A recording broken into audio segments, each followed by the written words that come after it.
Another Friday, another species profile, but in a fairly surprising move, Frontier have revealed another brand new dinosaur that we were unaware of until right now. A new species, Tsintaosaurus. Extracting species profile. Tsintaosaurus is a genus of hadrosaurid dinosaur from China. Tsintaosaurus had a characteristic duck-bill snout, and like other hadrosaurs, probably lived in herds.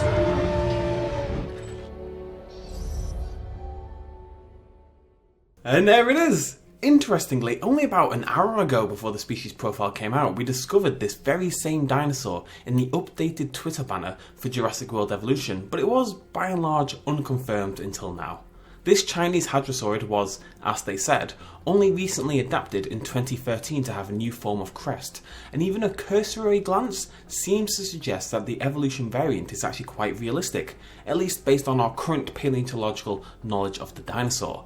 It's hard to get a really good look at it in this first clip, but it is, as we've come to expect, a very pretty dinosaur, and also actually a fairly unusual choice, as Tsintaosaurus really has no relevance to the Jurassic Park franchise. Most of the dinosaurs we've had revealed so far have popped up in some way throughout franchise history, but Tsingtao is basically brand new. Nice to see that Frontier have decided to branch out from the canon a little bit. Also, how adorable is that call? It's totes adorbs. That's right, totes adorbs. We get a much better look at the dinosaur in the first of two brand new clips. The first is showing a group of 3 Tsintaos gathering around the ground-based feeders we've seen a few times by now. I really do love the design of this hadrosaur, and I'm so glad to see that a lot of the dinosaurs, especially the newer ones, have colour and texture beyond what we saw with the initial deluge of grey Triceratopses and similar. The mottled light to dark brown appearance looks great, and I love how it fades into that subtle light purple. It really reminds me a little bit of the similar shade of blue we saw on the Chasmosaurus earlier.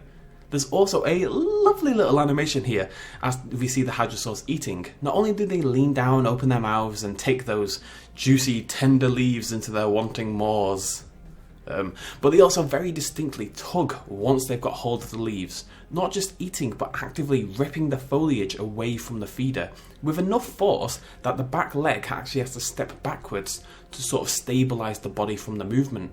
I imagine this is plucked from current animals, as we know the Frontier team, the animation team, observed modern animals to get this kind of realistic movement, and it really does bring them to life. There's not too much to say about the third clip that we haven't covered already. We see a group of 4 Tsintaos hanging around as a gyrosphere rolls by, and the woman inside excitedly points them out to her partner as though he would somehow miss the gigantic dinosaurs a foot away from his face. Anyway, 2 of them call out, and it again raises the idea of group dynamics in our dinosaurs, how they interact on an interspecies level, something that's been shown in multiple of these species profiles before.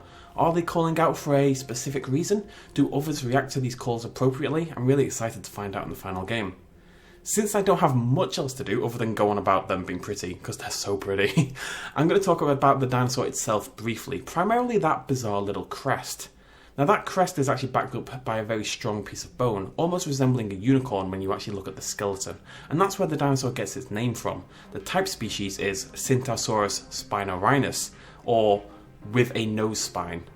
We still don't know for sure the purpose of these crests, it's still being worked on, but the prevailing theory is that they were used for low booming, bellowing calls, to call for mates, to warn about danger, and similar.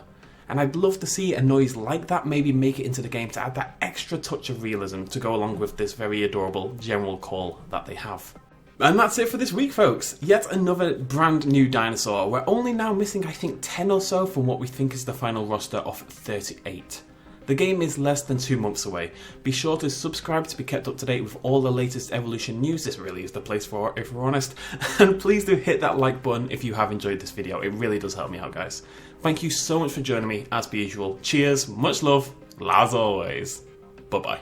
Quick little shout out at the end. This video and all the others would not be possible without the support of you guys at home, and also all my Patreon supporters who are listed up on the page right now for April 2018. Thank you guys for all the help, and if you want to join in and help me out a little bit, you can do so at patreon.com/bestinslot. Thanks for joining me.